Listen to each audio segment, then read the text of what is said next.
Good afternoon, everybody. My name is Trayvon Smith, And my name is Alexander Roger. and you have tuned into YouthLINE Live. If you guys are new to our show, we air every Tuesday at 6 p.m. on Channel 76 right here out of San Francisco, and our goal is to give you information and resources through technology platforms. And so today I have my special guest with me, Alex. Exactly. And we're going to be talking about why people disrespect you and about codependency. Exactly.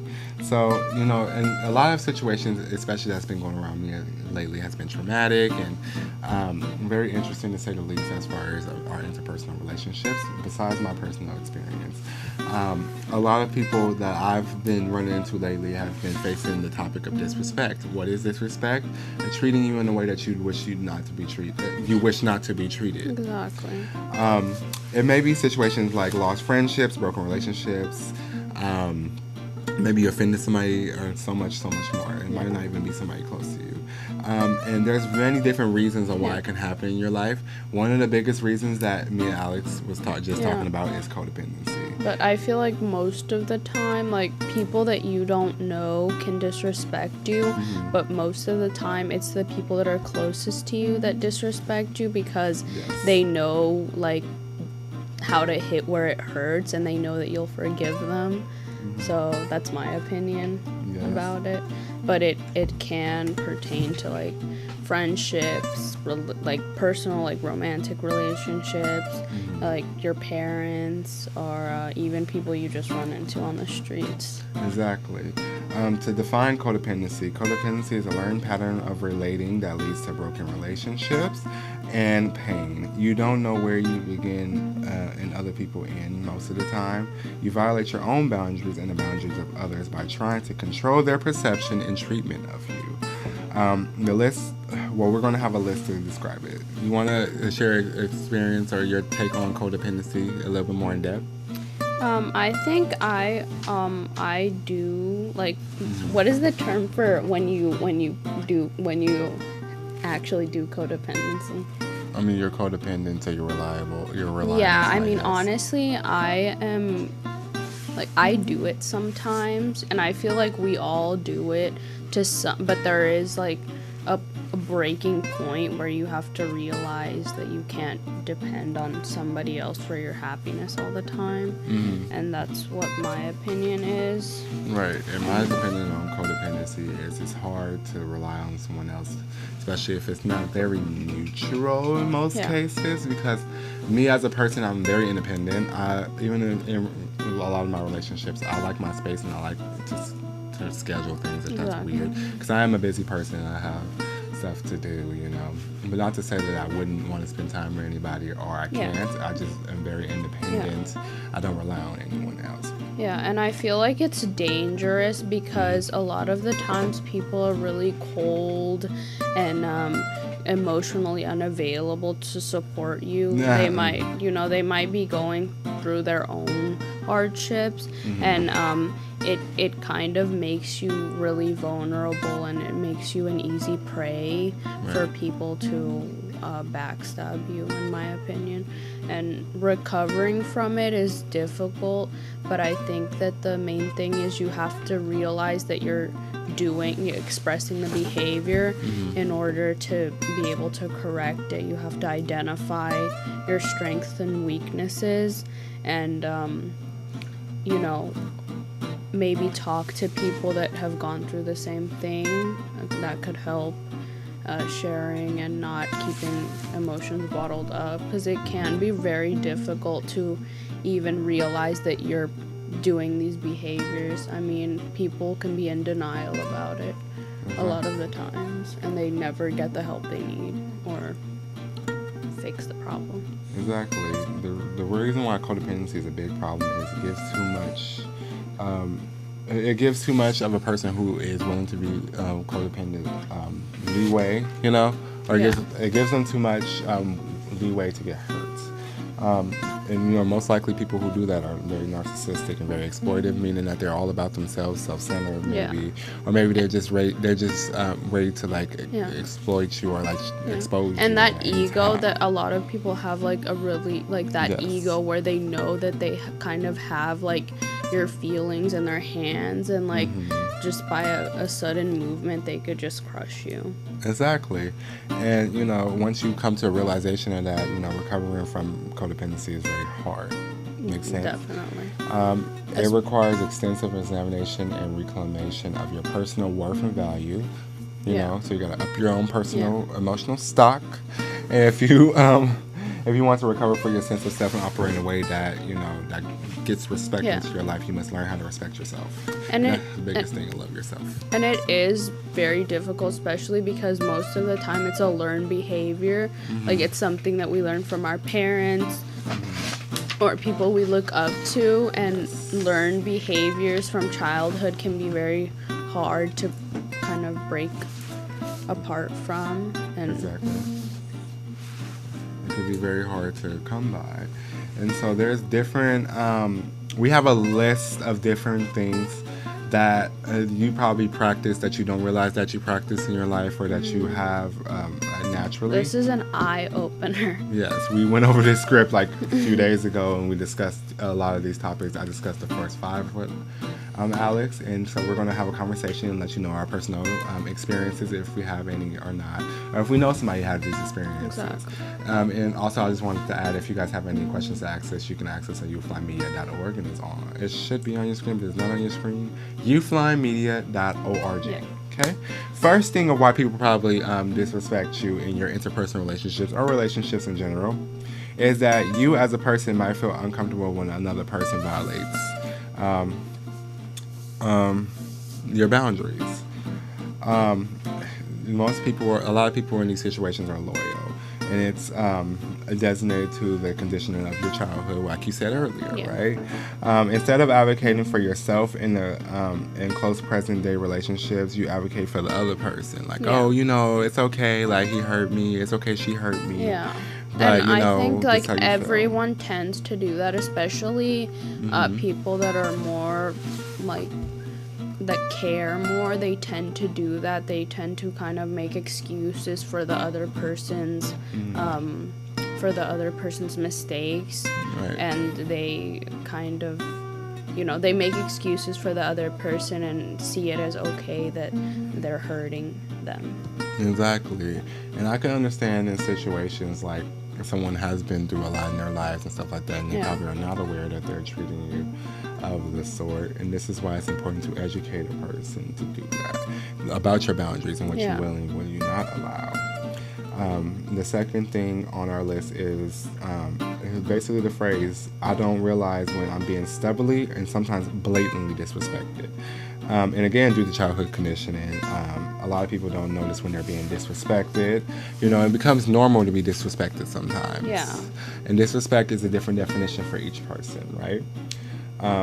So my personal experience with this in my life is I'm so used to chaos around me. I'm so used to dealing with a lot of craziness and what other people will put up with in their lives around me, to where I don't really see right now a loving relationship with another person. And it's kind of hard. Not to say that it's not there, and I know it's there, but I don't see it happening right now. Like, I only seen, out of everyone that I dated, only one person. Or one or two people that I've dated that I actually seen real, like, real unconditional, like, I'm not going to say love, but it is love, but you're not in love. Makes sense? Yeah. Unconditional love coming towards me. Yeah. Regardless of if we're friends or whatever. Yeah. I think my take on it is, as a child, my parents, they really kind of showed me they showed me how to have boundaries and how to be aware when somebody's disrespecting you. So I usually am aware of it, and I say something if I do feel like somebody has disrespected me or crossed my boundaries. But for other people, sometimes people will disrespect them, and they kind of value that relationship so much that they don't want to stand up for themselves. And that can be really sad, because that's like putting your feelings in their hands and giving them that like control over you. Exactly. And that's not okay, because your emotions and your feelings matter. You're your own person, and if you don't love yourself first, nobody's gonna love you. Exactly. That's how it is. Exactly. That's what my mom has always been telling me since I was a child. Mm-hmm. And I believe firmly in that. Exactly. Number 3 on our list, you give too much benefit of the doubt. And I feel like I really give a lot. This is one that I struggle with. Because I really do give a lot of people the benefit of the doubt. Like, I'm just like, okay, I'll still date you. I see red flags, but, let's give you the benefit of the doubt. Get her in the end. Oh, why am I hurt? Why is this happening to me? Why did that happen? You gave too much benefit of the doubt. When my boundaries are violated and some disrespect me, I automatically assume that they aren't or what they're doing. They aren't aware of what they're doing, which is not all the time is what's happening. I've had a recent altercation where I went out with someone, and it was bad because I blatantly seen the disrespect, and it was so bad. I blatantly seen like you didn't want me to win. Yeah, I think that we've all done that before, like given too much benefit of the doubt. I think it's mostly something you do when you like really care for someone, right? And you know that there are red flags there, and you know that something's off, and your intuition is kind of giving you signals, but you kind of try to you try to justify the feeling with, oh, maybe it's just this, maybe it's just that, and I think that's why a lot of people tend to do that.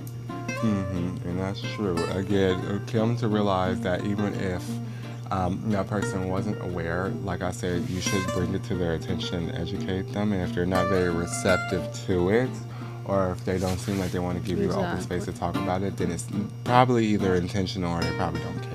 Yeah. That something hurts you. And at that point, you need to put yourself first and remember what your value is and your personal stock and your love of yourself, and to assess if you need to, what you need to do in a situation. And again, this can go for like romantic situations. Yeah. It can go for interpersonal. It can go for friendship. Honestly, anything. I mean, I'm sure everybody has had that experience where they have a friend that they're not really sure about. Their parents have warned them. They feel their intuition, but they continue to be friends with the person. So it just doesn't just pertain to romantic relationships. It can be monogamous friendships as well. Right. Or it could be platonic friendships. Exactly. I've recently discovered that one, which is crazy. Number 4 on our list is I overvalue the relationship at the expense of my dignity. What does that mean? Well, you have the need and the want for relationships in your life, which is very much a healthy desire. It's very much healthy for human beings to want to connect and to interact and to bond with one another.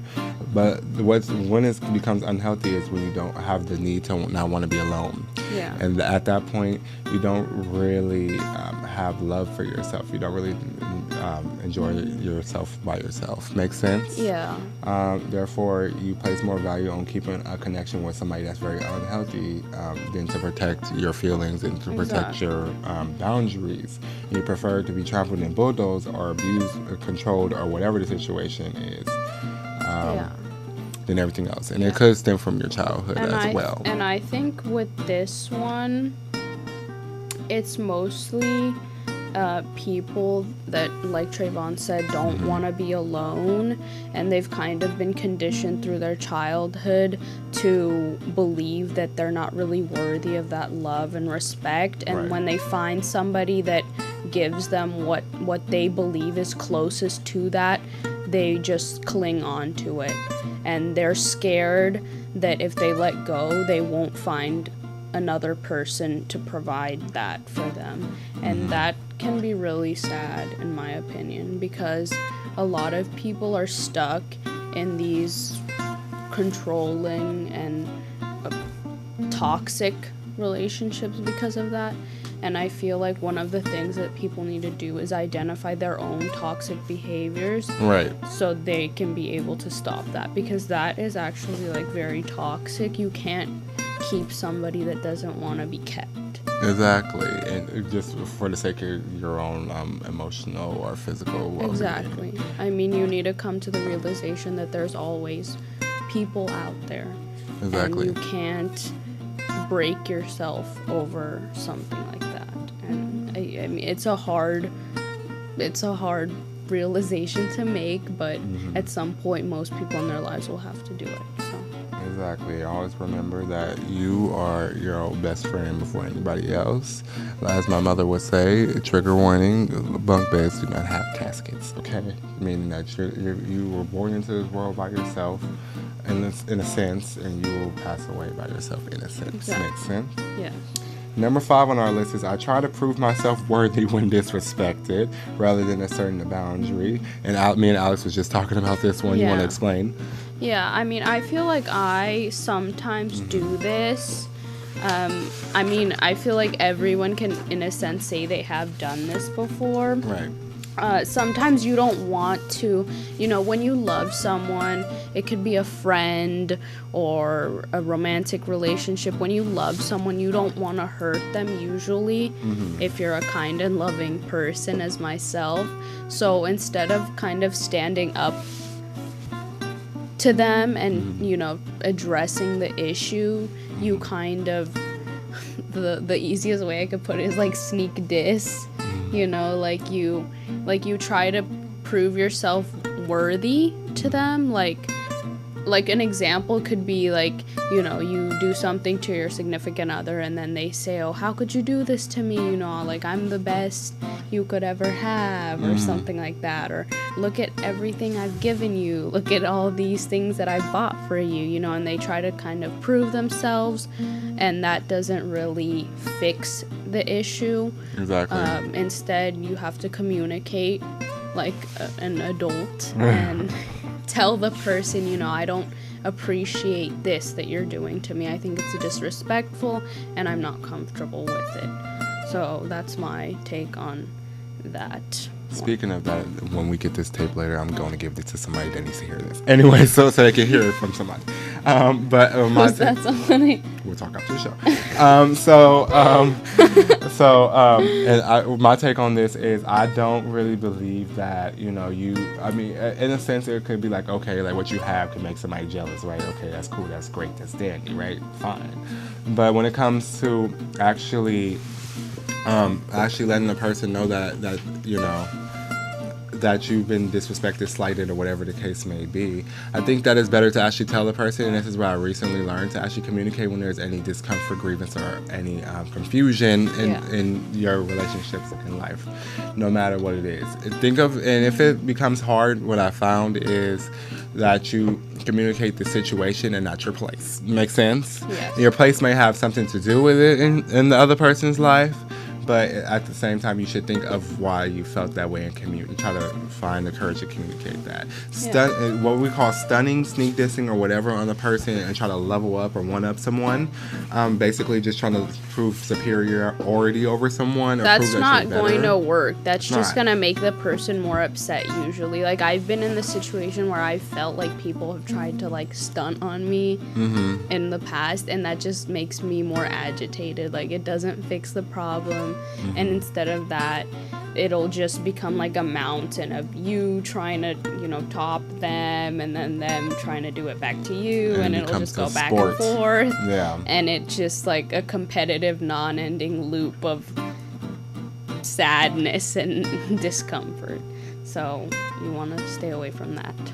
Right. And that's range is true. Number 6 on our list is I want to believe that someone I love is perfect or will never disrespect me. And a lot of people think that the people that they have in their lives, whether that can be your mother, your father, your grandmother, your romantic relationships, your romantic partners, your friendships, will never disrespect you because of their loyalty. However, you never know where you stand with a person. It could be a lot of different things, or you probably miss a lot of signs or hints earlier that I'm not aware of being blatantly disrespected or stubbornly disrespected. Yeah. Anyone has the potential to harm you in some way, shape, or form. But knowing where you stand with a person is better. Again, communication is key. It might be intentional, it might not be intentional in this case. But always just assess the situation at hand very practically, meaning realistic. My opinion is a lot of the times people love someone, may it be a friend or, significant other, and they kind of usually if the person is really loving, they think that the other person, they assume automatically that the other person will be exactly like that. And you know, when I was a child, my mom always told me, you have to be ready for whatever comes at you. Like, you have to, you can love someone and trust someone, but you have to realize that in doing so, you're kind of opening a door for potentially being hurt.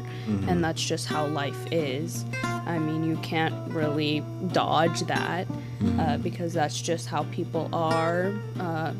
You know, people change, people go separate ways. You never know what's going to happen. So the thing is that you have to take that into consideration. You know, whoever it may be does have the potential to harm you. I mean, what people say and their actions are two completely different things.